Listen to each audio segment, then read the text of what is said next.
Hi everyone, welcome back to my YouTube channel Study Band.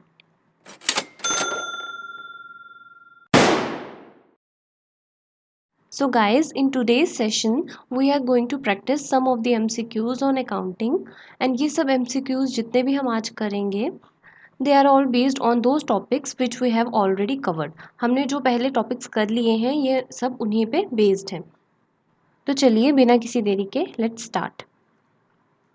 सबसे पहला MCQ है When the balance as per passbook is the starting point, interest allowed by bank is option A added, option B subtracted, option D debited in the bank और option D none of these. Now before I give you the correct option, आप पहले video को pause करें then खुद सोचें पहले mind में कि इसका आंसर क्या हो सकता है then check the answer with me and at the end of the session do mention your score in the comment box.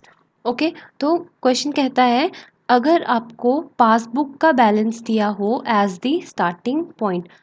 जब मैंने आपको बैंक रिकन्सिलेशन वाला टॉपिक पढ़ाया था वहाँ पे आई टोल्ड यू कि हमारा बैलेंस जो होता है हमारी जो बैंक रिकन्सिलेशन बनती है उसमें बैलेंस हमारा या तो balance as per cash book होगा स्टार्टिंग पॉइंट. ये मैं स्टार्टिंग पॉइंट की बात कर रही हूँ. स्टार्टिंग पॉइंट जो हमारी बैंक रिकन्सिलेशन स्टेटमेंट बनती है उसका स्टार्टिंग पॉइंट जो होता है it can be either balance as per cash book और balance as per pass book.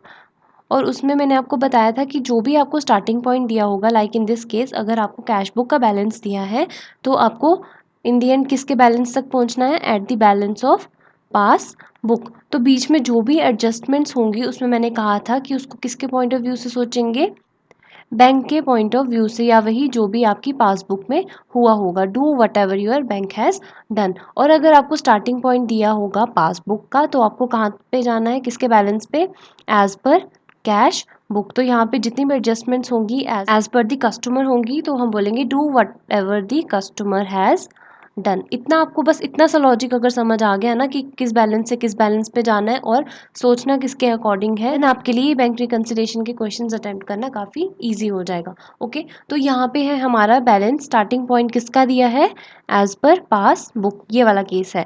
अगर पासबुक का बैलेंस दिया है दैट मीन्स हमें कैश बुक तक अराइव होना है. और एडजस्टमेंट क्या है उसमें कहा उन्होंने interest allowed by bank is.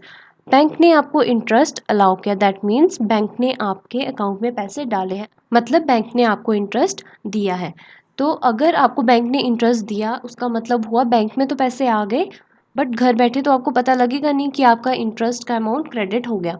तो वो एंट्री सिर्फ और सिर्फ पासबुक में हुई होगी. तो आपको पता है जब स्टार्टिंग पॉइंट पासबुक का है तो हमने सब कुछ किसके अकॉर्डिंग सोचना है एज पर दी कस्टमर. तो हमने क्या किया हमने तो नहीं वो अभी इंटरेस्ट अपनी बैंक बुक में ऐड किया होगा तो हमें अपनी पासबुक में भी इस अमाउंट को सब्ट्रैक्ट करना पड़ेगा. इसीलिए करेक्ट ऑप्शन क्या होगा option B that is subtracted. या अगर मैं आपको एक बार एग्जाम्पल से भी समझाऊं सपोज आपका स्टार्टिंग पॉइंट था पासबुक का 100. यही जो आपको स्टार्टिंग पॉइंट की बात की ना कि पासबुक का है तो दैट विल बी 100 और इंटरेस्ट अलाउ करा आपको बैंक ने ₹10. ये आपको ₹10 अलाउ करा और आपका कैश बुक का बैलेंस हमें निकालना है. ठीक है तो अब आपके पासबुक में 100 है और आपको इंटरेस्ट भी मिला है +10 बट ये चीज़ बैंक में हुई है प्लस वाली ₹10 जो मिले हैं वो सिर्फ बैंक में ऐड हुए हैं बट कैश बुक में पता ही नहीं है. तो हमने कैसे करना है जैसे कस्टमर के अकॉर्डिंग हुआ होगा तो हमने कुछ भी यहाँ पे ऐड नहीं करा है तो हम यहाँ पे पासबुक से भी सब्ट्रैक्ट कर देंगे. वही हमारा आंसर भी है subtracted. I hope this is clear to you now. अगर किसी बच्चे को इसमें कभी डाउट होगा तो अगेन उसका रिविजन हो गया होगा दोबारा. चलिए next question. Tangible asset does not include. सबसे पहले तो आपको पता होना चाहिए कि टैंजिबल एसेट क्या होता है और आपको पता है कि एसेट्स हमारे 2 टाइप्स के होते हैं. One is of fixed and another is current. और फिक्स्ड एसेट का दूसरा नाम क्या होता है long term asset which are kept for more than a year. और करंट एसेट्स क्या होते हैं they are known as short term assets जो विद इन 1 ईयर ही हमारे रियलाइज हो जाते हैं. ओके देन फर्दर हमने फिक्स्ड एसेट्स को भी 2 कैटेगरीज में क्लासीफाई किया था. One was tangible fixed assets and another was intangible fixed assets tangible थे जिनको आप टच भी कर सकते हैं और देख भी सकते हैं, और इंटेंजिबल होते थे जिनको ना ही हम टच कर सकते हैं ना ही देख सकते हैं। ये सब मैंने आपको डिटेल बताया है पहले ही लेक्चर में, तो अगर किसी ने नहीं देखा होगा वीडियो तो वो प्लेलिस्ट में जाके देख सकता है। ओके, तो क्वेश्चन क्या कह रहा है कि इनमें से टेंजिबल एसेट क्या इंक्लूड नहीं करता है, डज नॉट इंक्लूड की बात की है। तो सबसे पहला है हमारा गुडविल। गुडविल ही है हमारा जो टेंजिबल नहीं है, it is intangible asset. Goodwill क्या होती है? It is a reputation of the business जिसकी वजह से कस्टमर्स अट्रैक्ट होते हैं और बिजनेस में पैसा इन्वेस्ट करते हैं या बिजनेस के साथ काम करना चाहते हैं। ये भी काफ़ी डिटेल में मैंने आपको मीनिंग बताए थे गुडविल के, ट्रेडमार्क, पेटेंट, जितने भी इंटेंजिबल एसेट्स थे जो मोस्ट कॉमनली यूज टर्म्स थी। With the help of examples मैंने आपको ये सब समझाया है, तो आप वीडियो देखें, आपको और क्लैरिटी मिल जाएगी अगर किसी ने नहीं देखा है। देन हमें पता तो लग गया कि इसका करेक्ट ऑप्शन क्या होने वाला है, गुडविल। अगले भी देख लेते हैं, फर्नीचर। फर्नीचर क्यों नहीं होगा? क्योंकि it is a tangible asset. Furniture को तो हम टच भी कर सकते हैं, therefore it can't be your answer. Then stock. Stock क्यों नहीं है? स्टॉक को भी हम टच कर सकते हैं, हमारा सामान पड़ा है हमारे गोडाउन में या हमारे ऑफिस में, देयरफॉर ये भी आंसर नहीं होगा। और स्टॉक आपका होता क्या है? Current asset. Then cash. Cash is also your current asset. बस एक ही ऑप्शन था गुडविल जो इनटेंजिबल था, बाकी सारे एसेट्स हमारे लिए एक तरह से टेंजिबल ही हैं क्योंकि इनको हम देख भी सकते हैं और टच भी कर सकते हैं। Okay, so next one, when the balance as per cash book is the starting point, interest charged by bank is। अब क्या है, आपको कैश बुक का स्टार्टिंग पॉइंट दिया है। अब हमारी रिकन्सिलेशन स्टेटमेंट में कैश बुक का होगा स्टार्टिंग पॉइंट। अब हमें पता लग गया हमने कहाँ पे अराइव होना है, at the balance of pass book. तो हमने सब कुछ किसके अकॉर्डिंग करना है, जैसा हमारे बैंक में किया होगा। ओके, अगर कैश बुक स्टार्टिंग पॉइंट है और अगर आपसे बैंक ने इंटरेस्ट चार्ज किया है, interest charge by the bank means आपके बैंक अकाउंट से पैसे डिडक्ट हुए हैं, ठीक है, आपका बैलेंस कम हुआ है बैंक से। अगर बैंक ने हमारा बैलेंस डिडक्ट कर दिया है in the form of interest, therefore हमें भी क्या करना चाहिए, सब्ट्रैक्ट करना चाहिए। देयरफॉर इसका करेक्ट ऑप्शन क्या होगा, ऑप्शन ए। क्योंकि कैश बुक में हमें पता ही नहीं होगा कि बैंक से पैसे कट चुके हैं in the form of interest, therefore वापस हम भी बैंक के पास जाने के लिए या फिर इन अदर वर्ड्स पासबुक के बैलेंस के साथ रिकनसाइल करने के लिए हम भी क्या करेंगे, सब्ट्रैक्ट। इसीलिए हमारा ऑप्शन हुआ ए।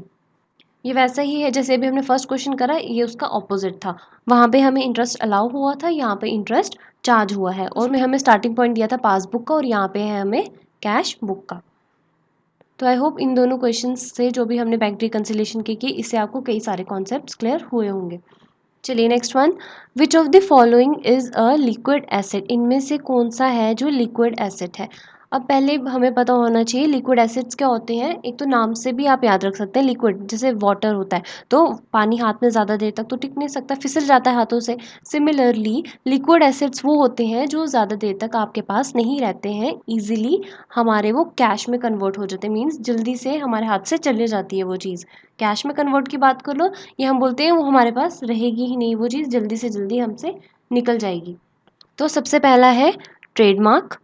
ट्रेडमार्क होता है, ये तो किसी बिजनेस का है ट्रेडमार्क जो हम चेंज नहीं कर सकते और काफ़ी देर तक वही ट्रेडमार्क तो चेंज करेंगे नहीं, वो कुछ भी कोई भी सिंबल होगा तो ये ज़्यादा देर तक रहेगा। It can't be a liquid asset, it is your intangible fixed asset, क्योंकि ट्रेडमार्क को हम टच नहीं कर सकते। Then building, building is also your fixed asset, और कौन सी, टैंजिबल, क्योंकि हम बिल्डिंग को टच कर सकते हैं, ये लिक्विड एसेट नहीं है। Then cash, yes cash is the correct answer क्योंकि पैसा कभी आ रहा है कभी जा रहा है। It is a liquid asset जो इजीली हमारे हाथों से चला जाता है, it is a liquid asset. और देन प्रीलिमिनरी एक्सपेंसेस, ये क्या होते हैं हमारे, ये भी हमारे एक तरह से एसेट ही होते हैं, हमारी एसेट के अंदर बताते हैं बैलेंस शीट में, बट किस नाम से, डेफर्ड रेवेन्यू एक्सपेंडिचर। ये भी किसकी तरह होते हैं, जैसे मैंने आपको एडवर्टीजमेंट एक्सपेंस की एग्जांपल बताई थी ना, जब मैं आपको डेफर्ड रेवेन्यू एक्सपेंडिचर का कॉन्सेप्ट समझा रही थी, तो they are same like advertisement expense. वहाँ पे भी हम उनको पोस्टपोन करते थे फॉर फ्यूचर ईयर्स और उनके बेनिफिट्स को राइट ऑफ करते थे time to time. Similarly preliminary expenses का भी वैसा ही ट्रीटमेंट होता है। Therefore your correct answer is cash. और वैसे भी लिक्विड एसेट की सबसे बेस्ट एग्जाम्पल भी कौन सी होती है, कैश ही होती है, तो इसको आप याद ही कर लें। Clear. Then next one, debit note is prepared for which transaction. Please पहले वीडियो को पॉज करें, देन खुद थोड़ा माइंड में सोचें कि इसका क्या आंसर होगा, देन ही आगे वीडियो को प्ले करिएगा। ऐसे कोई फन ही नहीं रहेगा, क्योंकि डायरेक्टली मैं ही आंसर बता दूंगी, तो खुद से पहले थोड़ा एफर्ट लगाइए, सोचिए, उससे आपके माइंड में वो चीज़ काफ़ी ज़्यादा टाइम तक रहेगी। तो पहले खुद ट्राई करें, देन उसके बाद आप आंसर देखें। तो यहाँ पे पूछा है डेबिट नोट किस ट्रांजैक्शन के लिए प्रिपेयर करा जाता है। ये कुछ ट्रांजैक्शंस दी हैं। सबसे पहली है for the purchase of goods, then for sale of goods, option C for purchase return, option D for sales return. अभी डेबिट नोट का कॉन्सेप्ट मैंने आपको समझाया था जब हमने वाउचर के टॉपिक को पढ़ा था। उसमें मैंने आपको बताया था कि एक होता है डेबिट नोट और एक होता है हमारा क्रेडिट नोट। बहुत सारे बच्चे इनमें गलती करते हैं, डेबिट नोट और क्रेडिट नोट में। कई बार मैं आई हैव नोटिस्ड इवन कि मैंने जब टेलीग्राम ग्रुप में भी क्वेश्चंस डाले थे तो वहाँ पे बच्चों के गलत आंसर्स आ रहे थे। तो इसे अच्छे से समझें, मैंने आपको इस पे लेक्चर भी दिया काफ़ी डिटेल, तो वहाँ जाके देखें प्लेलिस्ट में, आपको और अच्छे से समझ आएगा। यहाँ पे भी दोबारा बताती हूँ, डेबिट नोट क्या होता है। सबसे पहला एमसीक्यू तो यही बनता है कि ये किस टाइम पे इशू होता है डेबिट नोट, और क्रेडिट नोट किस टाइम पे इशू होता है। तो आप याद रखेंगे debit note is issued at the time of purchase return, okay. और जो क्रेडिट नोट होता है it is issued at the time of sales return. और ये भी पूछ सकते हैं कि इन्हें इशू कौन करता है। डेबिट नोट जो होता है इसे इशू करता है बायर, किसको, सेलर को। और जो क्रेडिट नोट होता है इसे इशू करता है सेलर, किसको, बायर को। ये दोनों जो नोट्स होते हैं ये साइमल्टेनियसली बनाती हैं दोनों पार्टीज, क्योंकि इट इज़ ऑब्वियस ना कि अगर एक पर्सन परचेज को रिटर्न कर रहा है, मीन्स उसने कुछ खरीदा है, तो अगर वो रिटर्न कर रहा है तो एट द सेम टाइम जिस पर्सन ने बेचा है उसके लिए क्या हो रही है, सेल्स रिटर्न हो रही है। उसने जो बेचा है वो उसको वापस आ रहा है। तो ये दोनों नोट साइमल्टेनियसली इशू होते हैं। और आपको ये चीज़ जो है ये आपको from the point of view of business सोच के चलना है। मतलब आपने खुद को बिजनेस मानना है, देन आपने सोचना है कि मैं डेबिट नोट कब इशू करूँगा, मैं क्रेडिट नोट कब इशू करूँगा। तो अगर मैं बिजनेस हूँ, मैंने अगर अपने क्रेडिटर से कुछ खरीदा था, तो उस टाइम पे बिजनेस अपने क्रेडिटर को क्या देगा, डेबिट नोट। और अगर मेरे किसी डेटर ने जिसने मुझसे सामान खरीदा था, अगर वो मुझे जो उसने सामान खरीदा था वो वापस कर देगा, तो at that time I will issue credit note, क्योंकि उस टाइम पे मैंने सामान बेचा है तो उस टाइम पे मैं सेलर बन गई। और अगर मैंने परचेज रिटर्न करते टाइम कुछ वापस रिटर्न कर रही हूँ और डेबिट नोट इशू कर रही हूँ, और at that time I will be a buyer. और मैंने आपको एक ट्रिक भी बताई थी कि इसके पीछे एक लॉजिक समझ लें आप। जब आप परचेज रिटर्न कर रहे हैं, आपने खरीदा किससे था, अपने क्रेडिटर से खरीदा होगा। तो जिस टाइम पे आपने खरीदा था क्रेडिटर्स से, क्रेडिटर्स जब आपके बढ़ते हैं तब आपने किया होगा उनको क्रेडिट। बट अगर आप वही चीज़ जो उनसे खरीद के लाए थे उनको वापस कर रहे हैं, एट दैट टाइम आपके क्रेडिटर्स उस अमाउंट से क्या हो जाएंगे, रिड्यूस हो जाएंगे, कम हो जाएंगे। एंड क्रेडिटर आपकी लाइबिलिटी है, और जब आपकी लाइबिलिटी डिक्रीज होती है तब हम क्या करते हैं, debit. Therefore at that time we issue debit note. आप इसे ऐसे याद रखें। क्लियर। और जब कुछ हमारी सेल्स रिटर्न हो रही है, मीन्स हमारा डेटर हमें वापस करके जा रहा है। जब हमने सेल की थी तो उस टाइम पे हमने डेटर्स को क्या किया होगा, डेबिट किया होगा, क्योंकि डेटर हमारा एसेट है और एसेट बढ़ता है तो डेबिट। बट अगर हमारे डेटर्स ने हमें गुड्स वापस कर दिए तो उतने से हमारे डेटर्स क्या हो जाएंगे, कम हो जाएंगे। और जब आपके एसेट कम होते हैं तब हम क्या करते हैं, क्रेडिट। देयरफॉर आप याद रख सकते हैं at the time of sales return हम क्या इशू करते हैं, क्रेडिट नोट। तो अब तो आपको अच्छे से समझ आ जाना चाहिए डेबिट नोट और क्रेडिट नोट का कॉन्सेप्ट। ओके, तो इसका आंसर क्या होगा, डेबिट नोट इनमें से किस ट्रांजैक्शन के लिए प्रिपेयर होगा, first one purchase of goods, no. जो डेबिट नोट या क्रेडिट नोट होते हैं, याद रखें ये होते ही कब इशू हैं, at the time of return. It can B purchase और सेल रिटर्न। ओके, तो यहाँ पे डेबिट नोट कब हम इशू करते हैं, अभी हमने यहाँ पे सीखा debit note is issued at the time of purchase return, hence the correct answer will be option C. Sales return कब होता, अगर हमने क्रेडिट नोट की बात की होती। क्लियर। चलिए next question, the term credit means, credit का क्या मतलब है यहाँ पे, receiving the benefit, option B it has no effect on business, option C increasing the expenses, और option D all of these. इसका आंसर होगा option A, receiving the benefit. अब ऑप्शन ए क्यों है, बाकी क्यों नहीं है? देखिए, रिसीविंग दी बेनिफिट, मतलब आपने कुछ रिसीव किया, that means you have earn something, और इन अदर वर्ड्स हम कह सकते हैं हमारी कुछ इनकम हुई है। And when ever your income increases, ये आपको रूल्स ऑफ अकाउंटिंग में मैंने समझाया है, जब आपकी इनकम इंक्रीज करती है या रेवेन्यू इंक्रीज करता है तब हम क्या करते हैं, क्रेडिट करते हैं। तो मीन्स यहाँ पे तो क्रेडिट टर्म निकल आई। देन सेकंड ऑप्शन है it has no effect on business, ऐसा तो कुछ है नहीं है। क्रेडिट और डेबिट वर्ड जो है, एक क्रेडिट होता है एक डेबिट होता है, इनका तो काफ़ी रोल है बिजनेस में, क्योंकि इन्हीं पे डिपेंड करती है हमारी ट्रांजेक्शन्स किस तरह से रिकॉर्ड होंगी। तो ऐसा नहीं है कि इसका कुछ इफेक्ट नहीं है, तो ये इसका कुछ इससे लेना देना ही नहीं। Okay, ignore that. Then increasing expenses, जब हम एक्सपेंसेस को इंक्रीज करते हैं, जब एक्सपेंसेस इंक्रीज होते हैं तब क्या होता है, डेबिट। बट हमें क्वेश्चन में किसके लिए पूछा था, क्रेडिट के लिए, तो ऑप्शन सी भी नहीं है, डी होगा नहीं, क्योंकि उसमें ऑल ऑफ दीज की बात कर दी है। Therefore option A is the correct answer.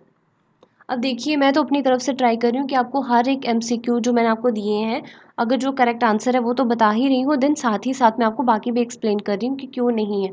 तो बस अब आप ध्यान से अच्छे से समझे लेक्चर को और क्वेश्चंस करते जाएं, और जितना हो सके आप प्रैक्टिस करें एमसीक्यूज़ की, वो आपको एग्जाम में काफ़ी हेल्प करेगा। एंड साथ ही साथ अपनी रिवीजन को भी कंटिन्यू रखें। Then next, loss of goods by fire should be credited to, option A loss by fire, option B sales account, option C capital account, option D purchases account. अब हमारी transaction क्या है, loss of goods by fire, और उन्होंने क्या पूछा है कि क्रेडिट किसको होना चाहिए। ठीक है, तो जब भी आपको ऐसे क्वेश्चंस आए it should be credited to, या इसमें किसको डेबिट होना चाहिए, तो सबसे पहले आप ट्रांजैक्शन को देख के क्या बनाएं, उसकी जर्नल एंट्री। ओके, पहला स्टेप हमेशा रहेगा कि आप ट्रांजैक्शन को आइडेंटिफाई करें, देन उस ट्रांजैक्शन की जर्नल एंट्री बनाएं, क्योंकि डायरेक्टली आप करेंगे ना आपको थोड़ा कन्फ्यूजन होगा कि क्या कैसे आंसर निकालें। तो हमेशा पहले आप ट्रांजैक्शन को देखें, देन उसके बाद जर्नल एंट्री करें, उसके बाद आप आंसर को सोचेंगे। ठीक है, तो यहाँ पे हमारी ट्रांजैक्शन है कि हमारे गुड्स का लॉस हुआ बाय फायर। अब आपको पता है लॉस बाय फायर क्या है, नाम से ही पता है ये आपको लॉस है। ठीक है, तो लॉस होता है, तो लॉस जब बढ़ता है तो हम क्या करते हैं, डेबिट करते हैं। ठीक है, तो जर्नल एंट्री क्या होगी, loss by fire account debit, और लॉस किसका हुआ है, गुड्स का हुआ है, और ये गुड्स आपने कभी पहले क्या करे होंगे, परचेज करके रखे होंगे। जो चीज़ आप परचेज़ करते हैं तो वही है ना आपके गुड्स, आपके जो स्टॉक आपका गोडाउन में पड़ा होगा, तो आपने पहले परचेज़ करा होगा, और एट दैट टाइम आपने उस चीज़ को क्या करा होगा, डेबिट करा होगा। ठीक है, तो अब वो जितने की आपने परचेज़ करी थी, सपोज़ आपका 100 का टोटल परचेज़ था, उसमें से 20 के गुड्स क्या हो गए, आग से जल गए, मीन्स ये लॉस हुई है बाय फायर। तो मीन्स टोटल जब हमने 100 की परचेज़ करी थी, हमने जब डेबिट करा था, तो अब क्या होगा, उसमें से 20 का तो चला गया, मीन्स हमारी 20 के परचेजेस क्या हुई हैं, रिड्यूस हुई हैं, कम हुई हैं। तो जब हमारी परचेजेस कम होती हैं तो एट दैट टाइम हम क्या करते हैं, क्रेडिट करते हैं। देयरफॉर यहाँ पे हम क्रेडिट किसको करेंगे, टू परचेजेस। ठीक है, तो क्वेश्चन में क्या पूछा था आपको, should be credited to, credit किसको करेंगे, तो इसका आंसर क्या होगा, D purchases account. I hope अब आपको ये भी क्लियर है। तो हमेशा पहले क्या करना है, पहले ट्रांजैक्शन देखें, फिर जर्नल एंट्री बनाएं, देन उसके बाद सोचिए कि what will be the answer. और अगर यहीं पे उन्होंने कहा होता loss of goods by fire should be debited to, अगर आपको क्रेडिट की जगह डेबिट का पूछा होता, तो at that time your answer will be loss by fire, that is option A. But in this question option D is the correct answer. Then next one, cash discount allowed to debtors should be debited to. अब यहाँ पे किसकी बात की, debit की, और आपको transaction क्या दी है, कैश डिस्काउंट अलाउड। अब वीडियो को पहले पॉज करें, खुद जर्नल एंट्रीज बनाने की देखें, क्योंकि आपको एग्जाम में जर्नल एंट्रीज के भी तो क्वेश्चन पूछ सकते हैं ना कि इसकी जर्नल एंट्री क्या होगी, तो आपको प्रैक्टिस करनी है जितनी पॉसिबल हो। ओके, कैश डिस्काउंट अलाउड की एंट्री क्या होगी, आपने किसी को डिस्काउंट अलाउ करा, और आप डिस्काउंट किसको अलाउ करते हैं, अपने डेटर्स को। कोई आपसे अगर ख़रीद रहा है सामान, तो जब वो आपको पेमेंट करेगा उसी टाइम पे आप उनको डिस्काउंट देंगे ना। और मैंने आपको जब डिस्काउंट के बारे में बताया था, देन आई टोल्ड यू कि हमारे दो तरह के डिस्काउंट होते हैं, एक होता है हमारा ट्रेड डिस्काउंट, और एक हमारा होता है कैश डिस्काउंट। और ट्रेड डिस्काउंट जो होता है it is not shown in the books of accounts. यहाँ से भी आपको एमसीक्यू बन सकता है कि इनमें से कौन सा डिस्काउंट है जो बुक्स में शो नहीं किया जाता, तो उसका आंसर है trade discount. Cash discount is shown in the books of accounts. और ट्रेड डिस्काउंट होता क्या है, जब आप कुछ बल्क में किसी से क्वांटिटी मतलब ज़्यादा क्वांटिटी में किसी से आप कुछ परचेज करते हैं तो at that time trade discount मिलता है। कैश डिस्काउंट कब मिलता है, जब आप किसी को अर्ली पेमेंट कर देते हैं। मीन्स अगर आपको किसी ने 10 डेज़ का टाइम दिया था कि आप 10 दिन के अंदर अंदर मुझे पेमेंट करना, बट आप उसको 5 डेज़ के अंडर ही पेमेंट कर देते हैं, तो आपको क्या मिल जाता है, कैश डिस्काउंट। तो ये था डिस्काउंट का कॉन्सेप्ट जो मैंने आपको समझाया था। तो वापस क्वेश्चन पे आते हैं, कैश डिस्काउंट अलाउड की ट्रांजैक्शन क्या होगी। आपने डिस्काउंट अलाउ किया मीन्स आपने डिस्काउंट दिया है, it is a kind of expense for you and when ever your expense increases तब हम क्या करते हैं, डेबिट। देयरफॉर हमने एंट्री क्या करी होगी, discount allowed account debit to debtors account. Discount allowed तो आपको पता लग गया, it is the expense for you. और जब आपका एक्सपेंस इंक्रीज होता है तो हम करते हैं डेबिट, इसीलिए इसको हमने किया डेबिट। देन डेटर्स को हमने क्रेडिट क्यों किया, क्योंकि जितने से आप डेटर्स को डिस्काउंट दे रहे हैं मीन्स उतने की पेमेंट अब डेटर्स को नहीं करनी है। देयरफॉर उतने ही अमाउंट से हमारे डेटर्स क्या हो जाएंगे, डिक्रीज हो जाएंगे। और डेटर्स आपके क्या होते हैं, एसेट्स होते हैं।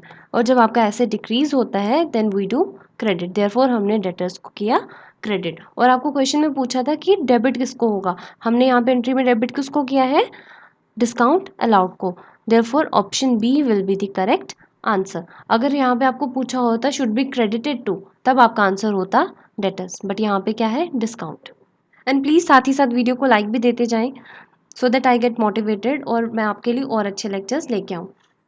चलिए next one, if the market value of inventory is less than the cost price then the inventory will be shown at option A market value, option B cost price, option C 0 और none of these। Question कहता है कि अगर आपकी inventory की market value कम है आपकी inventory की कॉस्ट प्राइस से। इन्वेंट्री क्या होता है, सबसे पहले तो आपको ये पता होना चाहिए, इन्वेंट्री इज योर स्टॉक, जो आपके पास सामान पड़े हैं, गुड्स पड़े हैं आपके पास, ओके।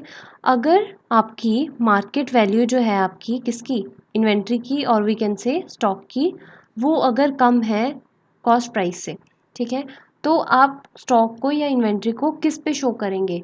अगर आपको याद हो, जब मैंने आपको अकाउंटिंग प्रिंसिपल्स वाला लेक्चर दिया था उसमें मैंने आपको डिफरेंट डिफरेंट कॉन्सेप्ट्स बताए थे, जिनमें से एक हमने पढ़ा था कॉन्सेप्ट ऑफ कंजर्वेटिज्म।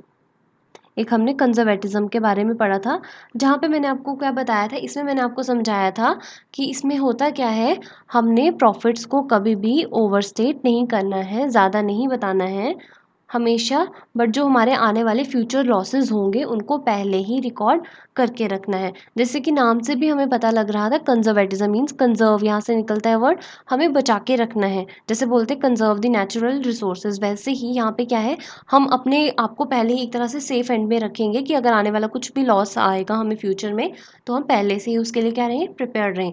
बट पहले ही हम प्रॉफिट्स को रिकॉर्ड नहीं करेंगे, मे बी फ्यूचर में प्रॉफिट ना हो तो हमें उससे क्या होगा, लॉस ही होगा ना। हम तो अपनी तरफ से सोच के बैठेंगे चलो प्रॉफिट होगा, हम यहाँ पे कहीं पे इन्वेस्ट पहले ही कर लेते हैं, बट क्या पता बाद में आपको लॉस हो जाए। देयरफॉर हमेशा हमें लॉस को पहले ही एस्टिमेट करके रखना है और बुक्स में हमें उसको रिकॉर्ड भी करना है, बट प्रॉफिट्स को कभी भी ओवरस्टेट नहीं करेंगे। सिमिलरली यहाँ पे है, अगर हमारी इन्वेंट्री की कॉस्ट प्राइस कम है देन दी मार्केट वैल्यू, हमें यहाँ पे फिर इन्वेंट्री को किस पे रिकॉर्ड करना चाहिए, मार्केट प्राइस पे करना चाहिए, या we can say market value पे करना चाहिए। क्यों, क्योंकि अगर हम अपनी इन्वेंट्री को कॉस्ट प्राइस पे बताएंगे तो हमारी इन्वेंट्री की वैल्यू ज़्यादा शो हो जाएगी, तो हम ऐसे ही फालतू का ही अपनी कॉस्ट की वैल्यू बढ़ा के बता रहे हैं ना, चाहे उतने की वैल्यू ना हो। तो इट वुड बी बेटर कि हम लेस पे ही शो करें, ताकि हम अपने बिजनेस की ज़्यादा वैल्यू भी ना बताएं, कंजर्व करके रखें इस कंजर्वेटिज्म कॉन्सेप्ट को फॉलो करते हुए। और अब आप मुझे ये भी बताएंगे कमेंट बॉक्स में कि कंजर्वेटिज्म कॉन्सेप्ट का दूसरा नाम क्या है, ओके। ये मैंने आपको लेक्चर में बताया है। तो इसका करेक्ट आंसर क्या रहेगा, option A market value, cost price नहीं होगा और ज़ीरो भी नहीं होगा। कॉस्ट प्राइस मैंने बता दिया क्यों, क्योंकि कॉस्ट प्राइस ज़्यादा है तो हमें हमेशा इन्वेंट्री को कम पे रिकॉर्ड करना है। तो यहाँ से आपका एक और एमसीक्यू बन जाता है कि आपकी जो इन्वेंट्री होती है वो पूछ सकते हैं कि वो किस पे वैल्यू होती है। तो you have to remember it can be recorded at cost price और market price which ever is less, इन दोनों में से जो कम होगी हम इन्वेंट्री को उसी पे रिकॉर्ड करेंगे। तो एक और एमसीक्यू निकलता है कि ये वाला जो कॉन्सेप्ट है, मींस इन्वेंट्री को हम कॉस्ट प्राइस या मार्केट प्राइस पे रिकॉर्ड करेंगे, ये किसके अकॉर्डिंग, मींस कौन से प्रिंसिपल पे बेस्ड है, तो हम बोलेंगे ये किस पे बेस्ड है, कंजर्वेटिज्म पे। ठीक है, और जो उसका दूसरा नाम है वो तो आई टोल्ड यू कि आप मुझे कमेंट बॉक्स में लिख के खुद बताएंगे। Then next question, which of the following is the first step of accounting. ये काफ़ी इजी क्वेश्चन है, बट कुछ बच्चे गलती कर देते हैं, वो डायरेक्टली देखते हैं यहाँ पे रिकॉर्डिंग ऑफ ट्रांजैक्शन, वो सोचते हैं सीधे हाँ पहले हमने ट्रांजैक्शन को ही रिकॉर्ड करना है तो इसको टिक कराए। नो, वो आपका गलत आंसर हो जाएगा। जब मैंने आपको बेसिक्स ऑफ अकाउंटिंग बताई थी, सबसे पहले मैंने आपको स्टेप्स के बारे में ही बताया था, और आपको बताया था सबसे पहला स्टेप क्या होता है, आइडेंटिफिकेशन ऑफ ट्रांजैक्शन। क्योंकि जब तक हमें पता ही नहीं है कि ट्रांजैक्शन क्या है, कौन सी है, तब तक हम रिकॉर्ड कैसे कर सकते हैं। तो पहले क्या होगा हमारा, आइडेंटिफिकेशन ऑफ ट्रांजैक्शन। देन हम जब आइडेंटिफाई कर लेंगे उसके बाद हम क्या करेंगे, recording. Then we do recording. जब एक बार आइडेंटिफाई किया, बुक्स में रिकॉर्ड कर देंगे। उसके बाद फर्दर स्टेप्स हमारे होते हैं क्लासिफिकेशन, देन सो ऑन। ये सब भी अगर किसी ने अभी तक नहीं पढ़ा तो वो प्लेलिस्ट में जाके देख सकता है, मैंने आपको डिटेल में हर एक स्टेप समझाया था। देन ऑप्शन बी और ऑप्शन डी भी नहीं है, ये और स्टेप्स हैं, फर्दर स्टेप्स होते हैं जो हम आइडेंटिफिकेशन के बाद करते हैं। Then next one, dash is given to businessman when he clear his payment before certain period. Option A cash discount, option B special discount, option C trade discount, और none of these. अभी मैंने आपको discount का logic बताया था पीछे कि discount हमारे दो तरह के होते हैं, ट्रेड डिस्काउंट और कैश डिस्काउंट। उसमें मैंने आपको बताया कि हमारा कैश डिस्काउंट ऐसा है जो कब मिलता है, अगर हम अर्ली पेमेंट कर देते हैं, और वी कैन से पेमेंट हम कर देते हैं before certain period. Therefore option A is the correct answer. Special discount जैसा हमने कुछ नहीं पढ़ा, देन ट्रेड डिस्काउंट भी नहीं है, क्योंकि ये होता है इन केस ऑफ जब हमने कुछ बल्क में खरीदा हो। Okay, then next one, repair charge of office old furniture is. हमने हमारे जो ऑफिस का कोई पुराना फर्नीचर था उस पे हमने कुछ रिपेयर के चार्जेस इनकर करे, या कोई हमने खर्चा करा, तो वो क्या है, रेवेन्यू एक्सपेंस है, कैपिटल एक्सपेंस है, और इट विल बी कैपिटलाइज्ड। कई बच्चे पता क्या करेंगे, यहाँ पे कैपिटल एक्सपेंस कराएंगे, तो वो गलत होगा। आप देखेंगे फर्नीचर हमारा एसेट है, तो कुछ भी हम एसेट पे इनकर करेंगे तो वो हमारा कैपिटल एक्सपेंस बनेगा। नो, आपने यहाँ पे ध्यान देना है, ये रिपेयर चार्ज है, किसका है, ओल्ड फर्नीचर का है। ओल्ड की भी बात छोड़ें, यहाँ पे बात की है रिपेयर की, कुछ ऐसे स्पेशली मेंशन नहीं करा है कि हमारा ओल्ड एसेट है, या जैसे यहाँ पे एग्जांपल पे है ओल्ड फर्नीचर, यहाँ पे कुछ भी स्पेसिफिकली मेंशन नहीं करा कि हम वैसा खर्चा कर रहे हैं जिससे आगे आने वाले फ्यूचर में इसकी लाइफ क्या हो जाएगी, इंक्रीज हो जाएगी। सिंपली कुछ छोटा मोटा खर्चा कर रहे होंगे हम फर्नीचर पे, तो उससे ये नहीं हम कहेंगे that will be the capital expense, या उससे वैल्यू हमारी इंक्रीज करेगी। सिंपली थोड़ा बहुत रिपेयर करा है, छोटा मोटा खर्चा। जब जनरल एक्सपेंसेस हो, रूटीन में हो या रिपेयर्स के लिए हो, तो वो हमारे लिए क्या होता है, रूटीन एक्सपेंस। याद रखें, गलती नहीं करनी है, कैपिटल एक्सपेंस सिर्फ और सिर्फ तब होगा, एक तो होगा अगर आपने कुछ फर्स्ट टाइम परचेज करा है, ठीक है, जब फर्स्ट टाइम परचेज कर रहे हो कोई asset, then it will be your capital expense. चाहे आपने ओल्ड फर्नीचर ही क्यों ना परचेज किया हो, but that should be for the first time. और किस लिए हो सकता है, अगर आप कुछ इंस्टॉल करवा रहे हो, इंस्टॉलेशन चार्जेस मीन्स वो भी क्या होगा, आप फर्स्ट टाइम लेके आ रहे हो अपने पास, तब आप उसको इंस्टॉल करवाने लगे हो, तो भी क्या होगा आपका कैपिटल एक्सपेंस। या फिर ओल्ड फर्नीचर आप बाद में रिपेयर करवा रहे हो, अगर ओल्ड फर्नीचर पे भी अगर आप खर्चा कर रहे हो, प्रोवाइडेड वहाँ पे मेंशन किया हो that it is going to increase the life of asset, या उससे हमारी अर्निंग कैपेसिटी क्या होने लगी है, इंक्रीज होने लगी है, हमारी आगे फ्यूचर में इसी एसेट के थ्रू अर्निंग कैपेसिटी इंक्रीज हो जाएगी, तब हम बोलेंगे कि वो कैपिटल एक्सपेंस है। बट यहाँ पे ऐसा कुछ नहीं, therefore revenue expense will be the correct answer. और कैपिटलाइज्ड और कैपिटल एक्सपेंस आप एक तरह से सेम ही समझ लें। कैपिटलाइज भी क्या होता है, हम उसकी वैल्यू में ऐड कर देंगे, उस टाइम पे हम टर्म यूज़ करते हैं कैपिटलाइज्ड। बट यहाँ पे हमने एसेट की ही वैल्यू में ऐड नहीं किया है उस एक्सपेंस को, it is a revenue expense. Clear? Then next one, debit voucher is prepared at the time of. Option A cash payments, option B cash receipts, option C cash revenue, option D none of these. अभी हमने थोड़ी देर पहले किसके बारे में पढ़ा था, about debit note and credit note. Now अब बात कर रहे हैं वो डेबिट वाउचर की। तो एक हमारा होता है डेबिट वाउचर और एक हमारा होता है क्रेडिट वाउचर। डेबिट वाउचर आपको याद रखना है, it's prepared at the time of cash payments.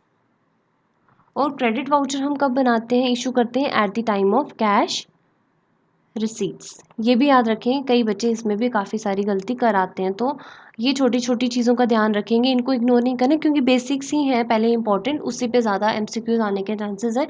ज़रूरी नहीं है कि पहले आप डायरेक्टली हाई लेवल क्वेश्चंस पे चले जाएं या प्रैक्टिकल पे, पहले थोड़ा आपको बेसिक क्लियर होगा तभी आप आगे फर्दर क्वेश्चंस को अटेम्प्ट कर पाएंगे।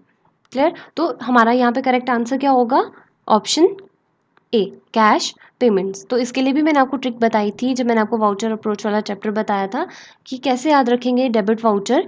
जब हम कैश पेमेंट कर रहे हैं मीन्स हमारा कुछ खर्चा हो रहा होगा, एक्सपेंस हो रहा होगा, और जब हमारा एक्सपेंस इंक्रीज करता है तब हम क्या करते हैं, डेबिट करते हैं। देयरफॉर हमने क्या इशू कर दिया, debit voucher. Similarly cash receipts एक तरह से हमने रिसीव किया तो हमारे लिए इनकम है, और जब हमारी इनकम इंक्रीज करती है then we do credit. Therefore at the time of cash receipts we issue credit voucher.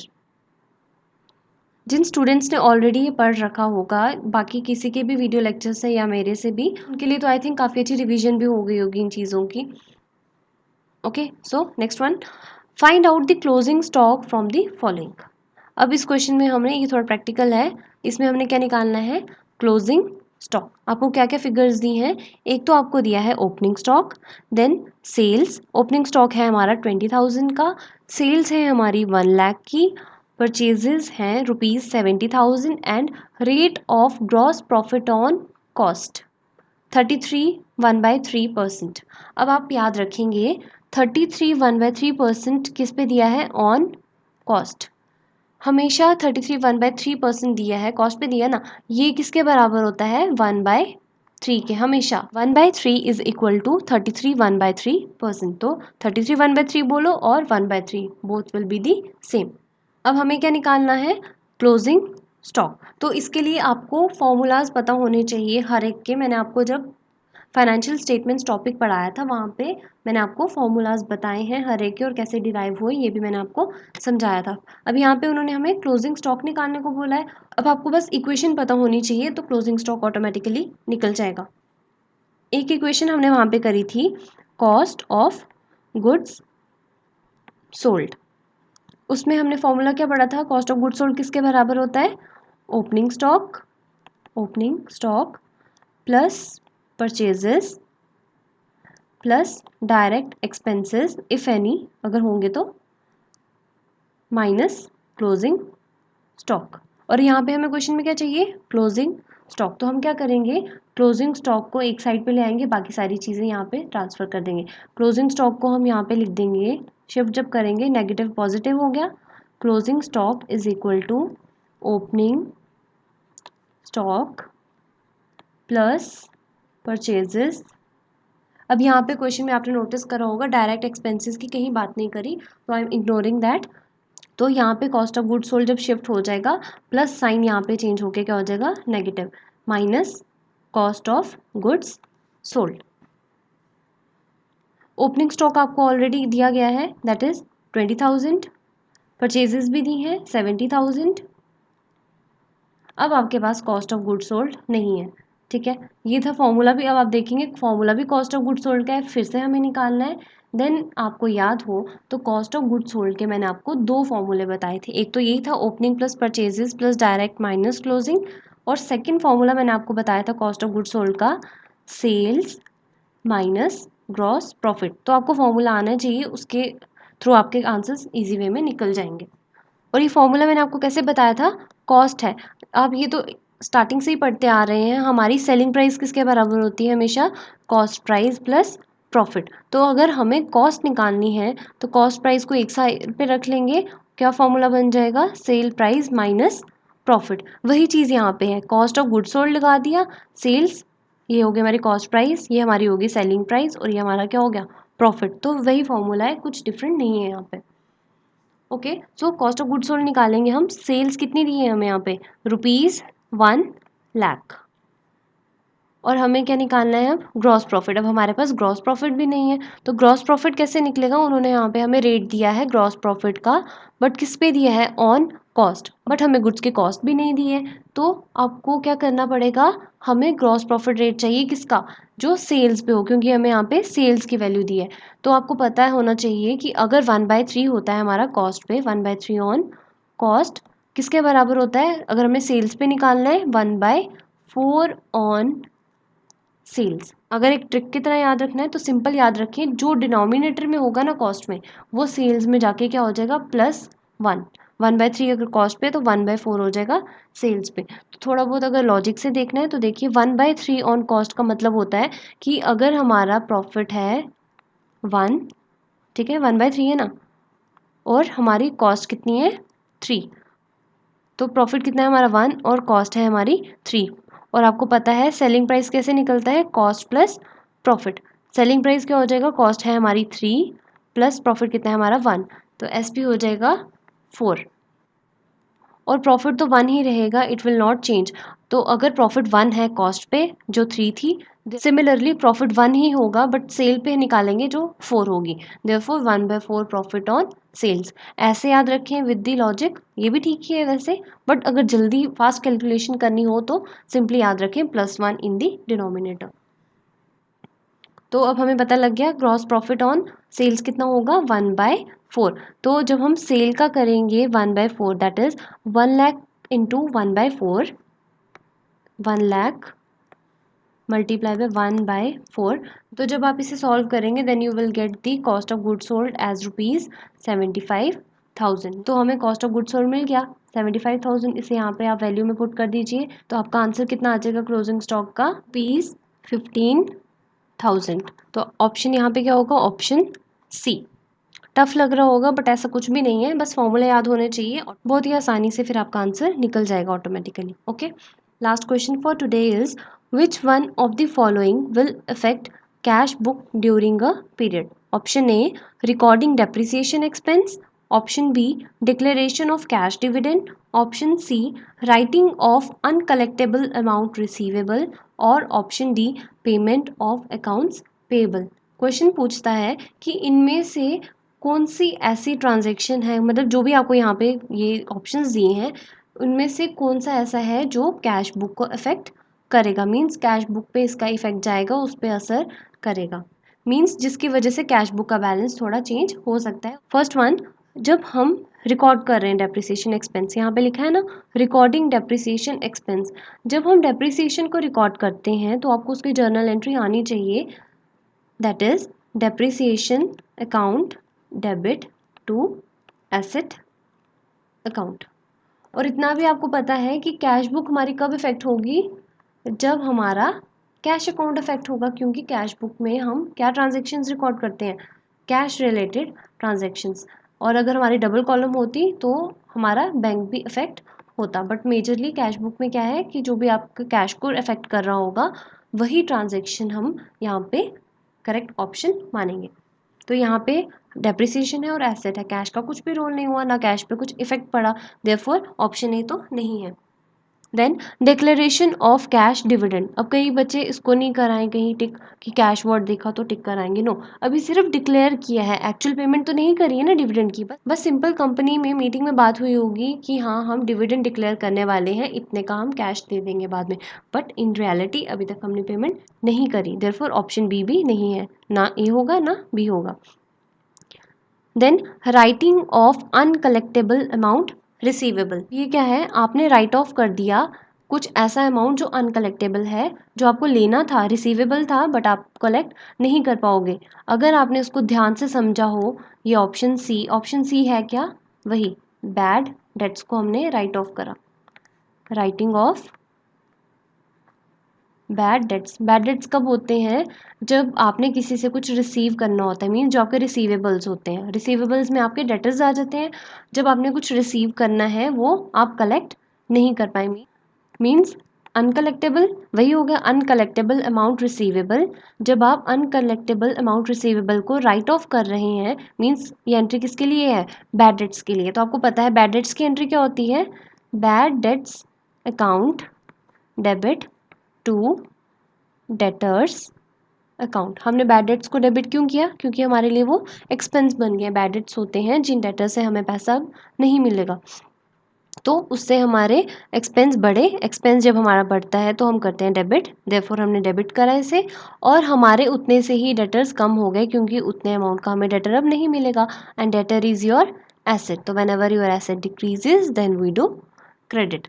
तो ये वाली एंट्री भी नहीं है। आपने इस एंट्री में देखा, इसमें भी कैश का कोई भी रोल नहीं था। Then last one, payment of accounts payable. अब अकाउंट्स पेएबल क्या होते हैं? इट इंक्लूड्स क्रेडिटर्स, और साथ ही साथ वैसे क्या आ जाता है इसमें? Bills payable. ये चीज़ मैंने आपको समझाई थी। और अगर आप बात करें अकाउंट्स रिसीवेबल की, अकाउंट्स रिसीवेबल किसको मिला के बनता है? Debtors plus bills receivable. ये इसका दूसरा नाम क्या होता है? Trade receivables. अब एक ही क्वेश्चन से आपको कई सारी चीज़ें सीखने को मिल रही होंगी, यू मस्ट हैव नोटिस्ड, तो अच्छे से समझें सब कुछ। सिमिलरली यहाँ पे ये जो है हमारे अकाउंट्स पेएबल, इन्हें हम क्या कह सकते हैं? Trade payables. और जो किसके बराबर होते हैं? Creditors plus bills payable. और इसकी एंट्री क्या होगी? जब आप अपने क्रेडिटर्स को पेमेंट कर रहे हैं, या we can say accounts payable को पेमेंट करी ना, तो हम क्या करेंगे? Accounts payable account debit to cash account. Account payable को डेबिट क्यों करा? क्योंकि हमने अपने क्रेडिटर्स को पेमेंट कर दी। क्रेडिटर इज योर लायबिलिटी, और जब हमारी लायबिलिटी डिक्रीज होती है देन वी डू डेबिट। तो आपको रूल्स भी काफ़ी अच्छे से आने चाहिए जर्नल एंट्रीज के, ओके। देन हमने कैश को क्रेडिट क्यों किया? क्योंकि हमने पेमेंट करी है। पेमेंट किस में करी? हमने कैश में करी। देयरफॉर कैश हमारा एसेट था, कैश हमारा डिक्रीज होता है, या वी कैन से हमारा एसेट जब डिक्रीज होता है देन वी डू क्रेडिट, इसलिए हमने क्रेडिट किया। तो आपने नोटिस करा यहाँ पे कैश को इफेक्ट पड़ा, दैट मीन्स हमारी कैश बुक किससे इफेक्ट होगी? With the option D. Clear? तो ये थे कुछ एमसीक्यूज आज के लिए। देन ये फर्दर मैंने कुछ क्वेश्चंस रखे हैं फॉर होमवर्क। ये 5 एमसीक्यूज हैं which are homework for you. ये आप खुद ट्राई करें, then let me know the answer in the comment section. जो आपको नहीं समझ आएगा देन आस्क मी, मैं इसके लिए भी आपको एक सेपरेट वीडियो बना दूंगी। ओके, तो you must try this. And I have noticed आपके आंसर्स नहीं आते हैं कमेंट बॉक्स में, तो मुझे कैसे पता लगेगा कि किसको समझ आ रहा है या किसको नहीं? तो प्लीज़ साथ ही साथ आप कमेंट बॉक्स में बताते रहें कि आपको क्या समझ आ रहा है और क्या नहीं, ताकि उसी के अकॉर्डिंग आगे मैं आपको समझा पाऊँ। Okay, so that was all for today. I hope आपको मेरा वीडियो पसंद आया, लेक्चर्स आपको अच्छे से समझ आया है।